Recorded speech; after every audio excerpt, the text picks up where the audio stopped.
আসসালামু আলাইকুম প্রিয় এইচএসসি শিক্ষার্থীরা। সো তোমরা যারা এইচএসসি লেভেলে পড়াশোনা করছো এবং তোমরা হয়তো অনেকেই ভয় পাচ্ছ, বিশেষ করে অর্থনীতি নিয়ে, যে ভাই অর্থনীতিতে প্রচুর পরিমাণে অঙ্ক থাকে, অর্থনীতি আমি বুঝতে পারি না যে অর্থনীতি কিভাবে পড়লে ভালো হবে।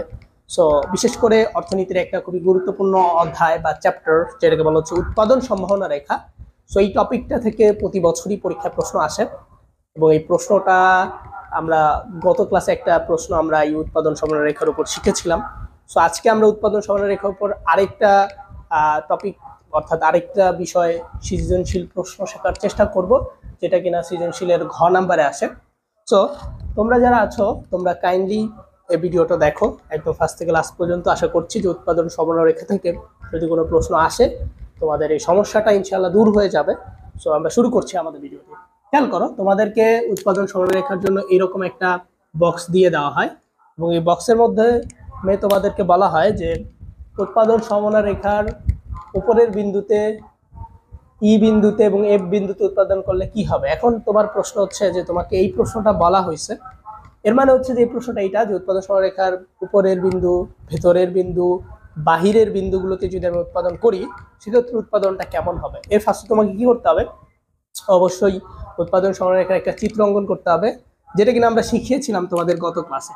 সে প্রথমে তোমরা এভাবে একটা দাগ দিবে, দাগ দেওয়ার পর দুইটা শূন্য আছে কেটে দিবে। সো দুইটা শূন্য থাকলে কেটে দিলে তোমার কয়টা দাগ দিতে হবে, দুইটা দাগ দিতে হবে। অর্থাৎ তুমি প্রথমে এভাবে একটা কার্ভ চিহ্ন দিবে, দেন তোমার দাগ দিতে হবে দুইটা। সো তুমি এখান থেকে দুইটা দাগ দিয়ে দিবে, ঠিক আছে। সো আমি এভাবে দুইটা দাগ দিয়ে দিলাম। সো দেওয়ার পর আমি এখন বিন্দুগুলো বসাবো। এখানে এ বিন্দু, এখানে বি বিন্দু, এখানে সি বিন্দু, এখানে ডি বিন্দু, এখানে 0, এখানে 5, এখানে 10, এখানে 15, এখানে 5, এখানে 10, এখানে 15, যেটা কিনা আমরা এই চিত্রটা এখানে তুলে ফেললাম।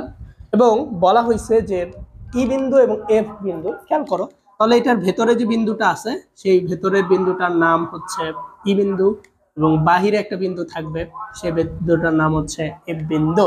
সো এখন আমাদেরকে অঙ্কটা এভাবে করতে হবে যে এই বিন্দুতে উৎপাদন করলে কি হবে, এই বিন্দুতে উৎপাদন করলে কি হবে, অথবা এ বি সি ডি এখানে যে কয়টা বিন্দু আছে এগুলোতে উৎপাদন করলে কি হবে, এটা আমাদেরকে দেখাতে হবে। এটা হচ্ছে পরীক্ষা একটা প্রশ্ন। তাহলে খেয়াল করো, আমরা একটু যদি তোমাদেরকে বোঝাই। আমরা জানি যে উৎপাদন সরলরেখার একটা বৈশিষ্ট্য আছে, সেই বৈশিষ্ট্য অনুযায়ী যে দুইটা দ্রব্যের সংমিশ্রণ থাকতে হবে। সো এখানে একটা দ্রব্য আছে যেটা নাম হচ্ছে গম, আর এখানে যে একটা দ্রব্য আছে সেটা নাম হচ্ছে ধান। তাহলে এইখানে যেটা আছে সেটা গমের পরিমাণ, এখানে যেটা আছে সেটা ধানের পরিমাণ, ঠিক আছে। তাহলে আমরা প্রথমে চিত্র আঁকলাম, আমরা বিন্দুগুলো বসিয়ে দিলাম। এখন আমরা এইটাতে উৎপাদন করলে কি হবে, এটাতে উৎপাদন করলে কি হবে, এটা একটু জানার চেষ্টা করব। সো আমাদের প্রথম যে শর্ত বা 1 নাম্বার যে বৈশিষ্ট্য সেটা হচ্ছে যদি আমরা উপরের বিন্দুতে করি, উপরের বিন্দুতে যদি উৎপাদন করি তাহলে উৎপাদন করলে উৎপাদনটা সর্বোচ্চ হবে। অর্থাৎ এই যে এইখান থেকে শুরু করে এইখান পর্যন্ত এটা হচ্ছে একটা উৎপাদন সমানা রেখা, এটাকে বলা হচ্ছে পিপিসি রেখা।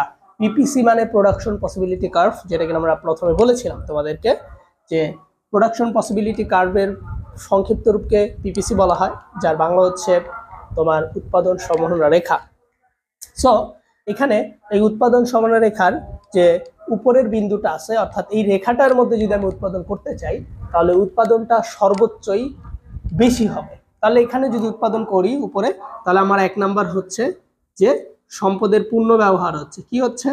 সম্পদের পূর্ণ ব্যবহার হচ্ছে। তাহলে 1 নাম্বার পূর্ণ ব্যবহার হয়, ঠিক আছে। 1 নাম্বার পূর্ণ ব্যবহার হয়। 2 নাম্বার কি হয়, আমি যদি এখানে আবার উৎপাদন করি, এটা হচ্ছে দক্ষ ব্যবহার হয়। দক্ষ ব্যবহার হচ্ছে সম্পদের। 3 নাম্বার হচ্ছে বেকারত্ব হ্রাস পাচ্ছে, বেকারত্ব হ্রাস, ঠিক আছে।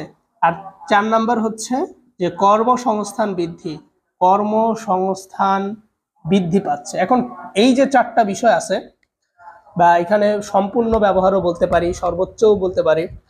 তো এখানে যে 4টা ব্যাপার আছে, এই 4টা কিভাবে হইলো আমি যদি একটু তোমাদেরকে শেয়ার করি। খেয়াল করো, দেখো তোমার জমি ধরো এইখান থেকে এইখানে আছে। সো এখানে তোমার জমি আছে 15, ঠিক আছে, 15।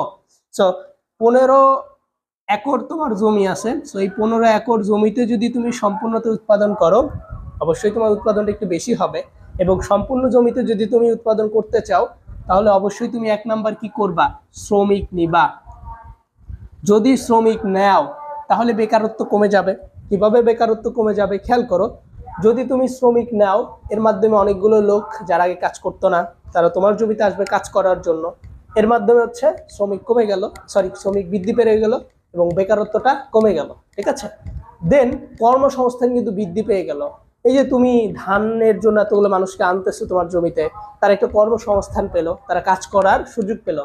তাহলে এখানে দুইটা বিষয়, এক শ্রমিক আসার কারণে বেকারত্ব কমে যায়, কর্মসংস্থান বৃদ্ধি পায়। ঠিক আছে, তাহলে আমরা এই দুইটা বিষয় একদম বুঝে গেলাম। দেন আমার সম্পদের যে 15 একর জমিটা আছে, এটা সম্পূর্ণটাই কিন্তু আমি ব্যবহার করতেছি, অর্থাৎ এটা দক্ষ ব্যবহার হচ্ছে এবং সম্পদের পূর্ণ ব্যবহার হচ্ছে। আমি যদি সম্পূর্ণ জমিটা ব্যবহার করি তাহলে আমার উৎপাদন কি হবে? বেশি হবে না ভাইয়া? তাই উৎপাদনটা সর্বোচ্চ হবে। ঠিক আছে, তাহলে আমি যদি উপরের বিন্দুতে করি, অর্থাৎ এই রেখার মধ্যে যে কোনো একটা বিন্দুতে উৎপাদন করি, তাহলে উৎপাদনটা সর্বোচ্চ হবে, পূর্ণ ব্যবহার হবে, দক্ষ ব্যবহার হবে। ঠিক আছে, বেকারত্ব কমবে, কর্মসংস্থান বৃদ্ধি পাবে। ঠিক আছে, সো এইটা আমি বুঝতে পারছি। এরপর আমি যদি ভেতরে করি, দেখো ভেতরে করা মানে কি ভাই, খেয়াল করো, আগে ছিল 15, ভেতরে মানে কি অবশ্যই 15 হবে না, 15 থেকে কমে যাবে। যদি ভেতরে করি তাহলে 15 থেকে ধরো আইসা পড়লো 5-এ। তাহলে আমি যদি 5 একর জমিতে উৎপাদন করি তাহলে আমার কি হবে ভাই? দেখো, অবশ্যই আগে যত শ্রমিক নিতাম এখন তত শ্রমিক নিব বলো? নিব না। এখন অবশ্যই শ্রমিকের পরিমাণটা কমে যাবে। আর যদি শ্রমিকের পরিমাণটা কমে যায়, অবশ্যই বেকারত্বটা কি হবে ভাই? বেকারত্বটা তাহলে এটা হচ্ছে ভেতরে, এটা হচ্ছে কি ভেতরে। সো যদি ভেতরে করি তাহলে পূর্ণ ব্যবহারের জায়গায় অপূর্ণ হবে, অপূর্ণ ব্যবহার হবে, দক্ষর জায়গায় অদক্ষ ব্যবহার হবে, বেকারত্বটা বৃদ্ধি পাবে। বেকারত্বটা কিভাবে বৃদ্ধি পাবে? আর এখানে কর্মসংস্থান হ্রাস পাবে।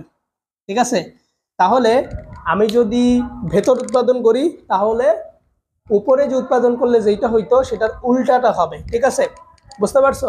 তাহলে এখানে করলে সম্পদের অপূর্ণ ব্যবহার হবে, অদক্ষ ব্যবহার হবে, বেকারত্বটা বৃদ্ধি পাবে এবং কর্মসংস্থানটা হ্রাস পাবে। কারণ আমি আগের মতো লোক নিব না, আর না নেওয়ার কারণেই আগে 5 জন লোক কাজ করলে এখন 2 জন লোক কাজ করতেছে।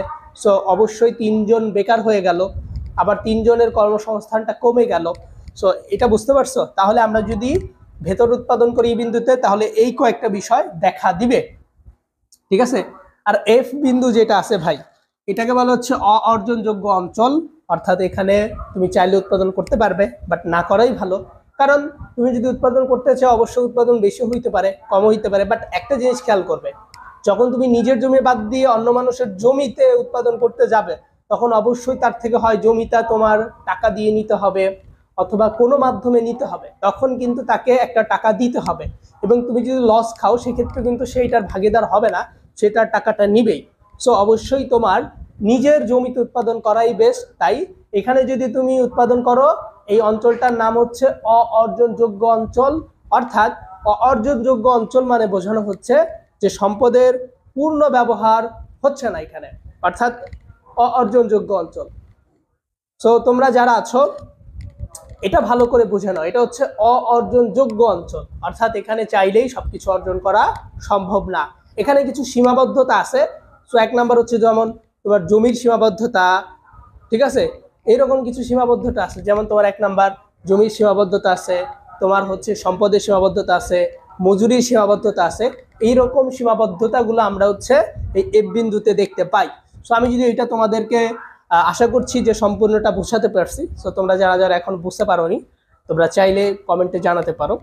এবং তোমরা যারা অর্থনীতি নিয়ে সমস্যা আছো, কোনোভাবেই অর্থনীতির এই সমস্যাগুলো দূর করতে পারছো না বা অর্থনীতি অনেক ভয় লাগে, তোমরা চাইলে আমাদের যে কোর্স আছে বা আমাদের হচ্ছে যে লাইভ ক্লাসগুলো হয় কোর্সের, সো সেখানে অ্যাড হতে পারো। সো অ্যাড হওয়ার জন্য এই নাম্বারে যোগাযোগ করবে 018181652273। সো এটা হচ্ছে আমাদের হোয়াটসঅ্যাপ নাম্বার। সো এই নাম্বারে তুমি আমাকে কল করতে পারো। তোমার যদি অর্থনীতিতে কোনো সমস্যা থাকে অবশ্যই তুমি কলের মাধ্যমে আমাদেরকে যোগাযোগ হয়ে তুমি কি করতে পারবে, আমার এই পেইড ব্যাচে ভর্তি হতে পারবে। সো আশা করছি যে তোমরা এটা ভালো করে বুঝতে পারছো। এবার আমি যদি তোমাদেরকে একটু দেখিয়ে দিই, এতক্ষণ ধরে যা বোঝালাম এটা যদি একটা চিত্রের মাধ্যমে বুঝিয়ে দেই তাহলে আশা করছি যে তুমি আরো ভালো বুঝবে। সো এখানে তো আর এত কিছু পড়ানো পসিবল না, সো এখানে যতটুকু সম্ভব তোমাদের একটু ধারণা দেওয়ার চেষ্টা করছি। সো এই হচ্ছে আমাদের চিত্র আমরা অঙ্কন করলাম। দেখো এটা হচ্ছে পিপিসি রেখা, অর্থাৎ পিপিসি রেখা যদি আমরা উৎপাদন করি বা অর্থাৎ উপরের রেখা যেটা বলে, তো এখানে সম্পদের পূর্ণ ব্যবহার হয়, দক্ষ ব্যবহার হয়, সর্বোচ্চ উৎপাদন হয়, বেকারত্ব হ্রাস পায়, কর্মসংস্থান বৃদ্ধি পায়। ঠিক আছে, আর আমরা যদি এখানে উৎপাদন করি সম্পদের অপূর্ণ ব্যবহার, অদক্ষ ব্যবহার, উৎপাদন হ্রাস পায়, কম হয়। ঠিক আছে, বেকারত্ব বৃদ্ধি পায় আর কর্মসংস্থান হ্রাস পায়। ঠিক আছে, আর ওইটা হচ্ছে অর্জনযোগ্য অঞ্চল এবং এখানে তিনটা সীমাবদ্ধতা আছে: জমির সীমাবদ্ধতা, মজুরির সীমাবদ্ধতা, শ্রমিকের সীমাবদ্ধতা। সো এই হচ্ছে আমাদের উৎপাদন সমরেখা থেকে আসা কিছু গুরুত্বপূর্ণ প্রশ্নের উত্তর। সো তোমাদের যাদের ভিডিও ভালো লাগবে অবশ্যই আমাদের চ্যানেলের সাথেই থাকবে, তাসনামস ইকোনমিক্স কেয়ার। ইনশাল্লাহ এখানে তোমাদের প্রতিনিয়ত আরও ভিডিও দেওয়া হবে এবং এই ভিডিওগুলো তোমরা একদম ভালো করে দেখবে এবং তোমাদের যাদের বিশেষ সমস্যা আছে, সমস্যা সমাধান হচ্ছেই না, এমসিকিউ সৃজনশীলের সমস্যা আছে, তো তোমরা চাইলে আমাদের এই কোর্সে ভর্তি হতে পারো। আমাদের একটা কোর্স চলমান আছে, সো এখানে ভর্তি হতে পারবে। 0181816527 এটা আমাদের পেইড ব্যাচের নাম্বার। সো যুক্ত হয়ে ক্লাস করতে পারবে। সো ভালো থাকবে, সুস্থ থাকবে, দেখা হবে আরেকটি ভিডিওতে ইনশাআল্লাহ। আসসালামু আলাইকুম।